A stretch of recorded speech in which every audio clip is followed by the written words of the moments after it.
So it started all by Czech team, and this was a bunch of young people who came from Czech Republic, and they went to Hungarian border.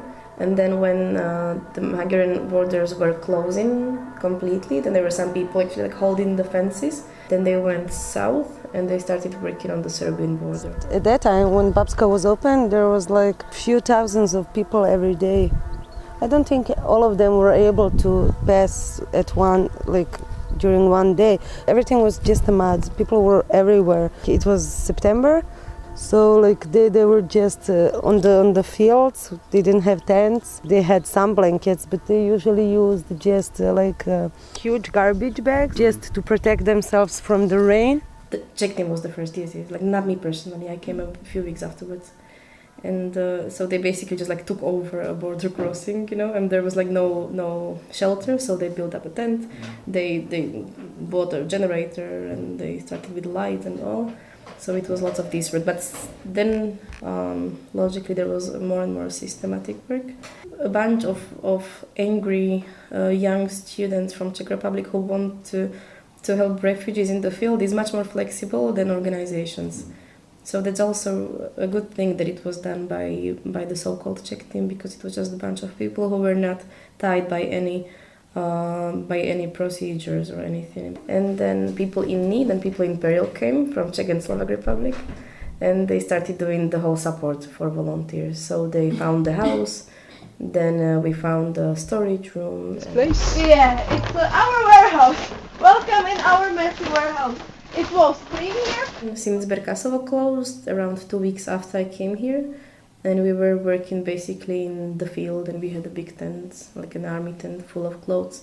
We were setting up the system. We were trying to set up a system that could work for a longer time, but we were in a new spot. Like before, it was here Berkasovo Babska crossing, then it was Adaševci, then we started working in Principovac. This building is a former hospital.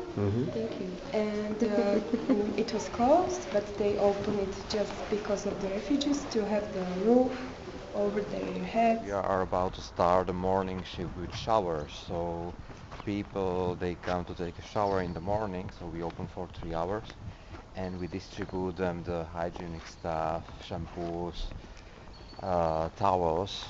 So there is one shift in the morning for 3 hours, and then we open the showers for the afternoon shift again for another 3 hours. I am really happy to be here with people in need. This is my second week here, and I can see that this organization is really professional. Yeah, it's just good to know that your work is really important for someone. These are bubbles to entertain children. Yes. Okay, cool. Wait. واحد واحد اثنين ثلاثة أربعة خمسة ستة سبعة. Yes, since the border has closed from the end of February, it's a very different type of work. It's harder for the volunteers, I think, or from what I know, because you create some relationships and then you go away and the people stay. There were adult men crying for days at first when Balkan route got closed. It's harder for those people because the border is just next to the camp. So it is challenging. That's why they're leaving. Closing the Balkan route did bring smugglers here, because there were no smugglers here until now, until 2 weeks ago, 3 weeks ago. So smugglers are doing their job, obviously. Closing the Balkan route doesn't help to anyone except to smugglers. So I would say frustration, and I think many of them are just blank. Before you knew where everybody was going, and now suddenly the border stopped, and now you are in the hands of smugglers and you get just scarce information from everybody. If everybody could come here at least for 1 week, maybe it would change the situation really, or the mindset of the people. As for Czech team, people in need and people in peril, there's a team already in Lesbos.